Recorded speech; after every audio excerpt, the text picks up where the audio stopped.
झूले का पता है कि मेरे फादर हर साल कोई ना कोई ट्रैक करते हैं और इस साल उनका कनकोडिया जाने का प्लान था। तो फरवरी 2021 में उन्होंने मेरे से भी पूछा कि तुमने हमारे साथ जाना है कि नहीं, और मेरे हिसाब से अगर मैं मना कर देता तो वो एक बहुत बड़ी बेवकूफ़ी होती। तो बस फिर पैकिंग की और 18 जून को हमने अपना सफ़र शुरू कर दिया। स्कर्दू पहुंचकर पहला दिन रेस्ट डे होता है। इसमें आप अपने होटल में रेस्ट करो या हमारी तरह शॉपिंग कर लो, या आपकी अपनी मर्जी। अगले दिन सुबह 7 बजे हमने अपना स्कर्दू से जोला का सफ़र शुरू किया, जो कि एक 8 से 9 घंटे का जीप ट्रैक था।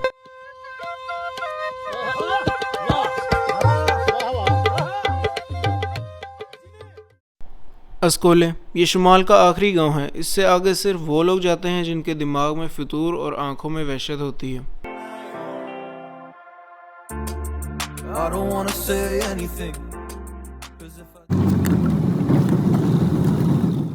हम अपनी ट्रिप की पहली कैंप साइट जोला कैंप पे पहुंच चुके हैं।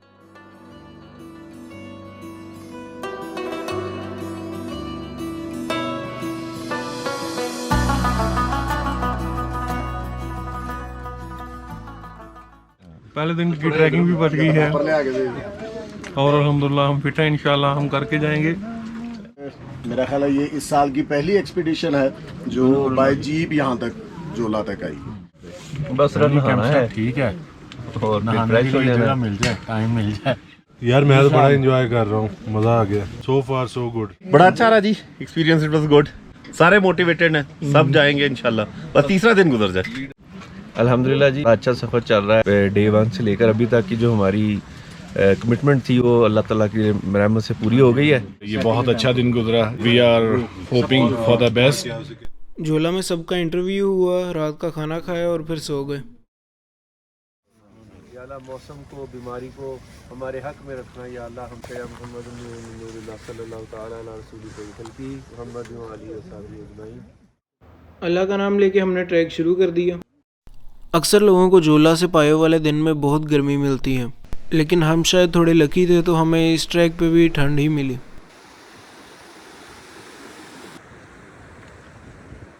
दरिया ब्राल्डो को क्रॉस करते हुए और कुछ ख़तरनाक रास्ते भी क्रॉस करने पड़े और फाइनली हम पायो कैंप साइट पे पहुंच गए। अच्छा जी, हमारा पहले दिन का ट्रैक ख़त्म हो चुका है और दूसरी कैंप साइट पे पहुंच गए हैं, पायो कैंप पे। आज का जो ट्रैक था काफ़ी मुश्किल था और लंबा भी था। सुबह 7:30 बजे निकले थे और शाम को पहुँचे हैं 5 बजे। थका देने वाला ट्रैक था आज, लेकिन पहुँच के रेस्ट किया और अब बिल्कुल फ्रेश हैं। पहले दिन का ट्रैक करने के बाद हमारी टीम के सीन्स कुछ ऐसे थे। पायो कैंप साइट से निकल के तकरीबन आधा घंटा रेत पर चलना पड़ता है और उसके बाद बाल्तोरो ग्लेशियर शुरू हो जाता है। Baltoro glacier at 63 kilometre is one of the longest glaciers outside the polar region. और अब कनकोडिया तक हमने बाल्तोरो पे ही चलना है। फिर हमने एक बहुत ही खूबसूरत लंच साइट लिलीगो पे अपना लंच किया और दोबारा से ट्रैक शुरू कर दिया।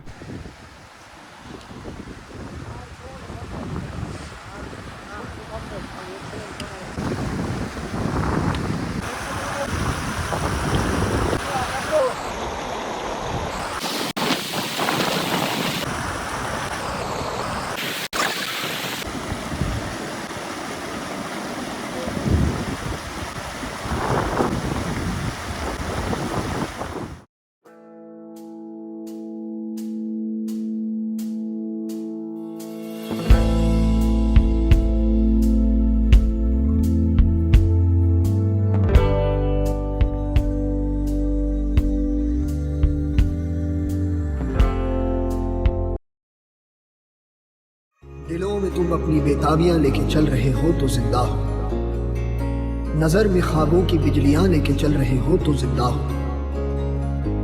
हवा के झोंकों के जैसे आजाद रहना सीखो, तुम एक दरिया के जैसे लहरों में बहना सीखो।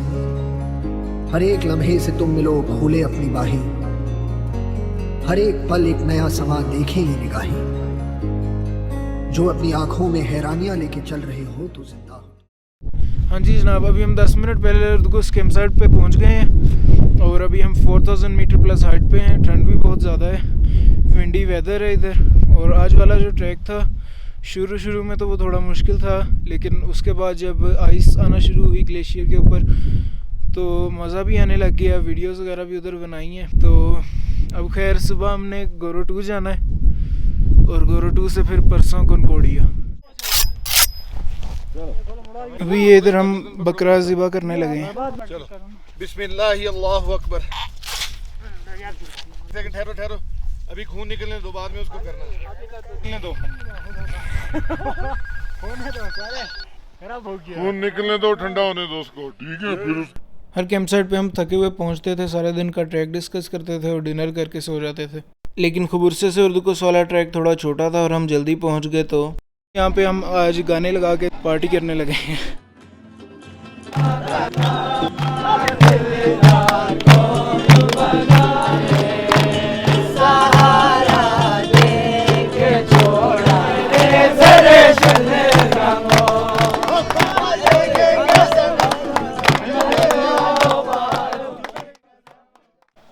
अभी उर्दूकस तक जो हमारा सफ़र था बहुत अच्छा था। हर दिन हमें कुछ ना कुछ नया देखने को, एक्सपीरियंस करने को मिल रहा था। 2 से 3 दिन हम बाल्तोरो ग्लेशियर के ऊपर चलते रहे और काफ़ी कुछ सीखने को भी मिला। लेकिन जो अब अगले 2 दिन हैं, गोरो 2 और कनकोडिया वाले, ये मेरे ट्रिप के फेवरेट पार्ट हैं, क्योंकि इसमें हमने और कुछ नई चीज़ें देखी, जैसे 200 फुट के आइस बोल्डर्स, और गोरो 2 और कनकोडिया में स्नोफॉल भी बहुत ज़्यादा हुई। इसके अलावा हम काफ़ी क्लाइंबर्स से मिले, पाकिस्तानी क्लाइंबर्स और इवन फॉरेनर क्लाइंबर्स जो समिट्स पे जा रहे थे, G1, G2 और ब्रॉड पीक के समिट्स पे जा रहे थे।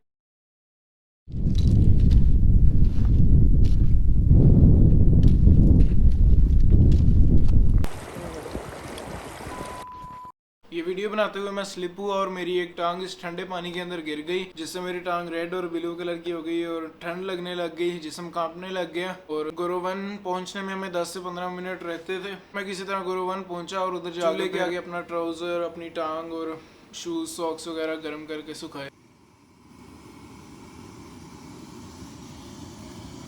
ये करने के बाद गोरो 1 में लंच किया। फिर उधर हमारी मुलाकात हुई अब्दुल जोशी से, जो कि मशबरमला क्रॉस करके आए थे हमारी ही एक फैसलाबाद की टीम के साथ। बाकी टीम अभी थोड़ा पीछे थी। अब्दुल जोशी से मिलके हमने अपना ट्रैक कंटिन्यू किया।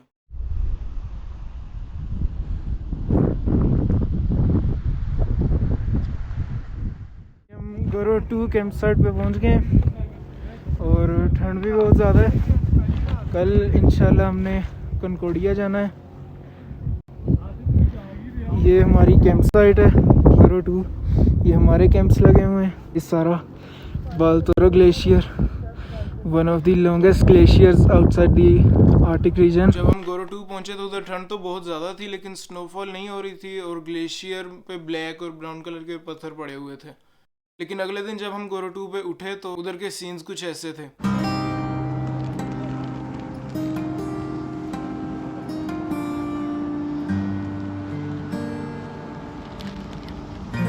अभी भी हो रही है और सारा ग्लेशियर और हर चीज वाइट हुई पड़ी।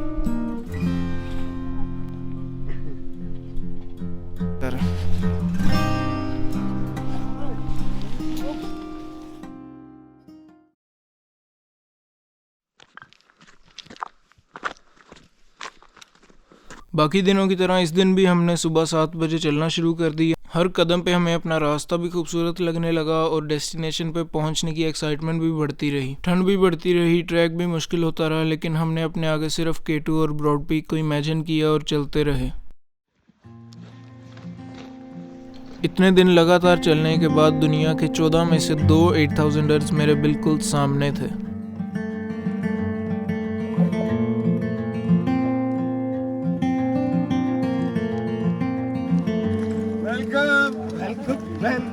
Welcome, young man. Welcome.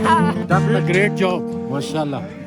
मुबारक हो हमजा, गुड़िया मुबारक, गुड़िया मुबारक।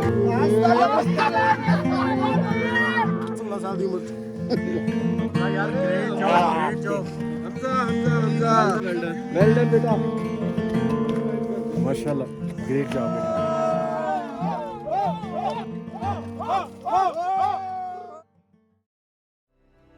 सिर्फ मैं हूं, मेरी सांसें हैं और मेरी धड़कनें। ऐसी गहराइयां, ऐसी तन्हाइयां, और मैं, सिर्फ मैं।